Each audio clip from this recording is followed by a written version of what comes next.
M S news کی ناظرین السلام علیکم۔ امید ہے آپ لوگ سب خیریت ہوں گے۔ آپ ہمارا دیکھ رہے ہیں یوٹیوب چینل۔ آج کا ہمارا ٹاپک ہوگا کہ اڈالہ جیل سے عمران خان نے قوم کے لیے ایک انتہائی اہم پیغام دیا ہے اور عمران خان پر کس کیس میں فرد جرم ہوا ہے اور عمران خان نے صدر مملکت سے ریلیف لینے سے کیوں انکار کیا ہے، اس کے بارے میں ہم آپ کو مکمل انفارمیشن دیتے ہیں اور پاکستان کی سیاسی صورتحال کے بارے میں آپ لوگوں کو آگاہ کریں گے۔ آپ نے ویڈیو اینڈ تک دیکھنی تاکہ آپ کو مکمل ہماری طرف سے انفارمیشن ملے۔ جیسے کہ آپ جانتے ہیں عمران خان پر بہت سے مقدمے چل رہے ہیں۔ الیکشن سے پہلے عمران خان پر توشہ خانہ کیس میں سزا، سیفر کیس میں سزا اور اس کے بعد عطیہ نکاح کیس میں سزا۔ ایک کیس رہتا تھا القادہ ٹرسٹ، جو عمران خان کی سب سے پہلی گرفتاری القادہ ٹرسٹ میں ہوئی تھی، جو 9 مئی کا واقعہ ہوا تھا۔ وہی کیس القادہ ٹرسٹ ہے۔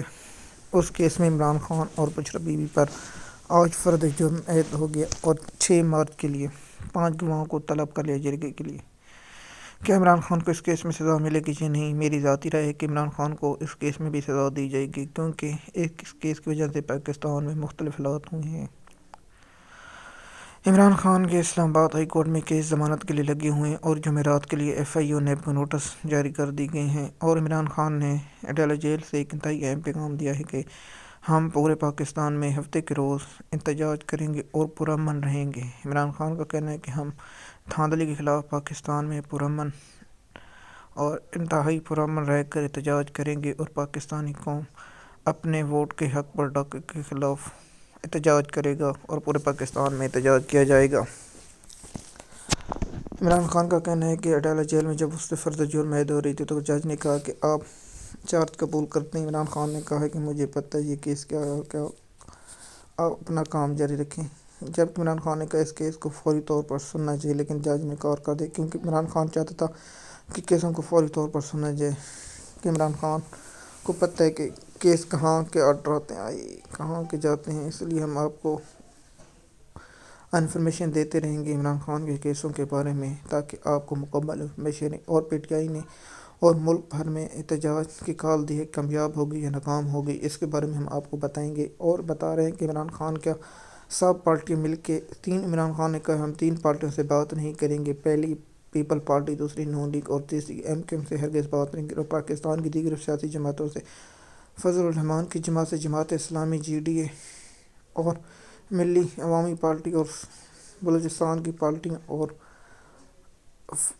پی ٹی آئی احتجاج پر اتفاق ہو پائے گا یا نہیں، اس کے بارے میں ہم اگلے ویلاگ میں آپ کو بتائیں گے اور آپ کو بتائیں گے کہ عمران خان نے صدر مملکت سے کون سا ریلیف لینے سے انکار کر دیا۔ عمران خان نے کہا ہے کہ صدر عارف علوی میری سزا معاف نہیں کرنی چاہیے۔ صدر مملکت کے پاس اختیار ہوتا ہے کہ وہ سزا معاف کر دے، کسی کی بھی صدر مملکت سزا معاف کر سکتا ہے، لیکن صدر مملکت نے پہلے عمران خان کو جو جیل قید رکھا تھا اس وقت تو خاموشی اختیار کر لی، اب کیوں عمران خان کو سزا مت؟ کیا اس کے پیچھے بھی کوئی چھپا راز ہے کہ عمران خان بیانیہ بنایا جا سکے؟ عمران خان نے صدر سے ریلیف لے لی۔ عمران خان ایسا نہیں چاہے گا کہ جو مجھ پر کیس ہیں وہ عدالتوں سے ہی ہوں، صدر مملکت سے نہ ہوں، اور میں اپنا کیس عدالتوں سے ہی لڑوں گا اور عدالتوں سے انصاف ملے گا۔ عمران خان کو مکمل یقین ہے کہ پاکستانی عدالتیں انصاف دیں گی، لیکن پاکستان کی عدالتیں انصاف دیتے ہوئے نظر آئیں گی تو ہم آپ کو ہی بتائیں گے۔ اور دوسرا صدر علوی نے، اور تیسرا اہم ٹاپک تھا ہمارا کہ پاکستان کے سیاسی حالات، جیسے کہ آپ جانتے ہیں پاکستان کے مختلف سیاسی حالات بدلتے رہیں گے، ہم آپ کو آگاہ کرتے رہیں گے۔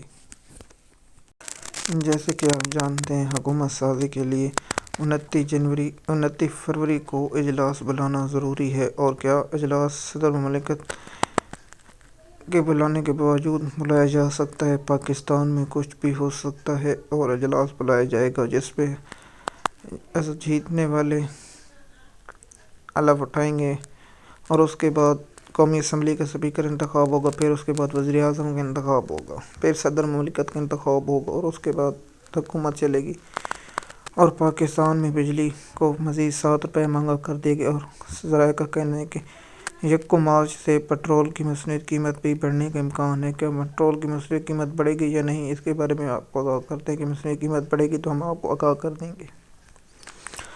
اس کے ساتھ کے پی کے کا بھی اجلاس صوبائی اسمبلی کا بلا لیا گیا اور 29 فروری کو اجلاس ہوگا۔ اس کے ساتھ صدر کا اور اس کے بعد وزیر اعلیٰ کا انتخاب ہوگا اور اس کے بعد علی منگنڈا اور وزیر اعلیٰ کے پی کے بن جائیں گے۔ جیسے کہ آپ جانتے ہیں پاکستان کے مختلف حالات بدلتے ہیں، ہم آپ کو آگاہ کرتے رہیں گے۔ اور ایم ایس نیوز کے ناظرین، اگر آپ ہمارے یوٹیوب چینل پر نئے ہیں تو چینل کو سبسکرائب کریں، لائک کریں تاکہ آپ کو آنے والی ویڈیو مکمل ملے۔ شکریہ۔